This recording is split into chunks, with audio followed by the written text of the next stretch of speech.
Hi everyone, I'm Theo, this is Intelligence Modifier, and I'm here with Clint and Johnathan, and today, this is day 7, our question is, this is day 8, not day 7. I was not looking at the questions, silly me.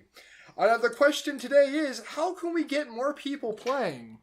Well, let's start with Johnathan with his very fascinating answer.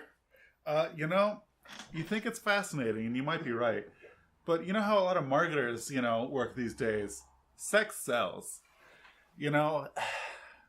Beachbody season's happening right now, at least in our part of the world. Maybe plaster some D20s all over them. Maybe get some playing books right by the beach towels. No, but in a little bit more serious vein. Oh, thank you. It's like, thank you. Are you fucking kidding me? A little bit more serious vein. Just ease of access is really important. And I know it's, like you guys were saying before we hit the button there, it's a little bit better now than it used to be. Oh my god. So much better. But, it's just... I know a lot of RPGs, like Eclipse Phase, for example, one of the ones I really enjoy. They've released all their books free. They don't care who takes them off of one of their creators' personal, I think it's a WordPress site. And you can just download everything. All of them. 100% free. And they're like, we just want people to play our game. Buy stuff? Maybe. But just play. And that's, I think, a great move. I would have never played the game if not for that. I got someone playing tabletop who'd never done it because of it. And, it's just kind of a great idea. Okay, my turn. Okay.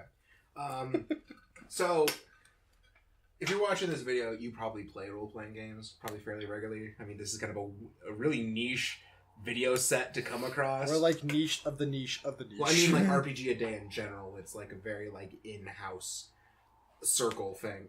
So, we all have that friend that knows you play role-playing games, but goes what is that? What is that even? But they play other video games. They'll play The Witcher or Fallout 3, 4, 2, whatever the hell. They're playing those games.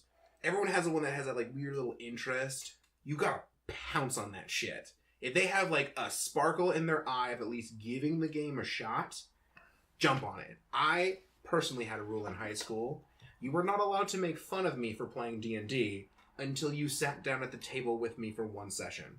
If you played one session with us and you did not like it, then you can muck me all you want.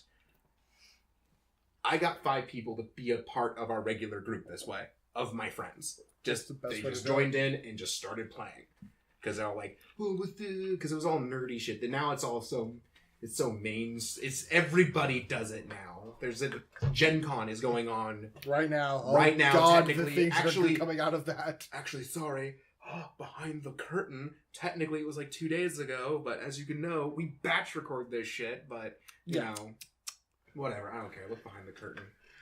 Behind the curtain. Back here. Don't do that. Behind the curtain. It's Saturday. Gen Con's going on. Lots of cool stuff. We'll be commenting throughout most of these videos about it. But yeah, just find.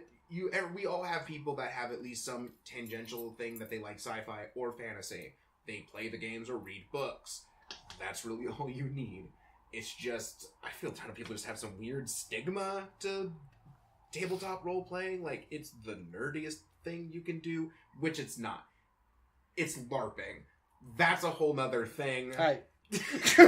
I resemble that remark. You boff, at least that's with violence. That's LARPing with a stick. All LARPing has violence. It just depends on if it's rock, paper, scissors or with a card. I thought you were going to say sanctioned or not. I will.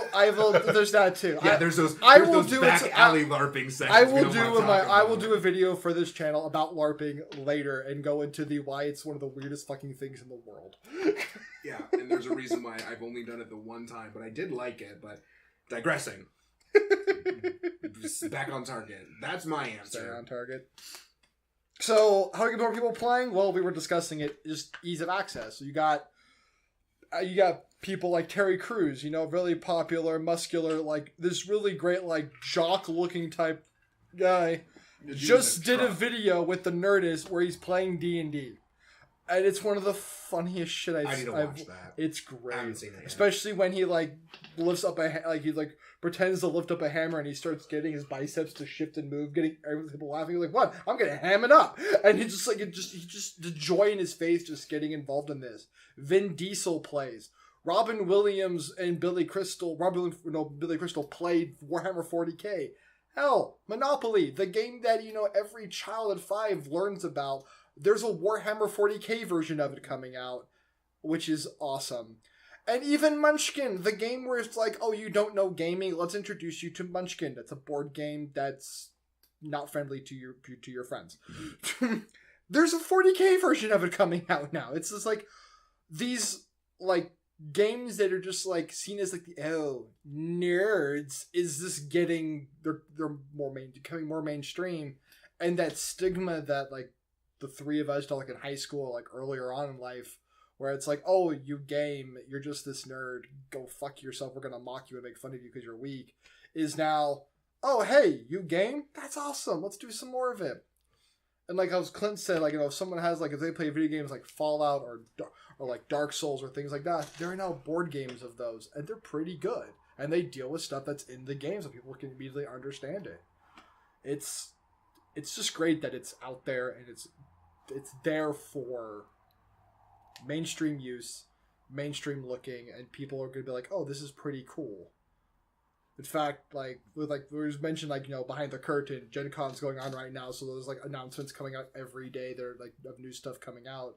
Like if you're a Star Wars fan and only know the movies, they just announced the Super Star Destroyer for one of the games that Fantasy Flight Games puts out for called Armada. The ship is huge, and it's pretty awesome that they came out with this. And like a friend sent me a picture. In fact, I might upload the picture with it of it with two of the smaller ships. The smaller ships are the size of my palm, and by the way, I'm pretty big. I'm a big guy. I'm 6'3". I'm huge. Can't really see me because it's radio. It's like the size of a Costco muffin and a half. Yeah, pretty much. Yeah, if you know Costco muffins, that's the size of a Star Destroyer. A Super Star Destroyer is like a lot more of those. I don't know. It's just really great looking. But anyway, we'll end it there before the rambling begins. I'm Theo. This is Intelligence Modifier. Don't forget, leave a comment below, upvote us, have fun, share it with your friends and buddies. Catch you guys later.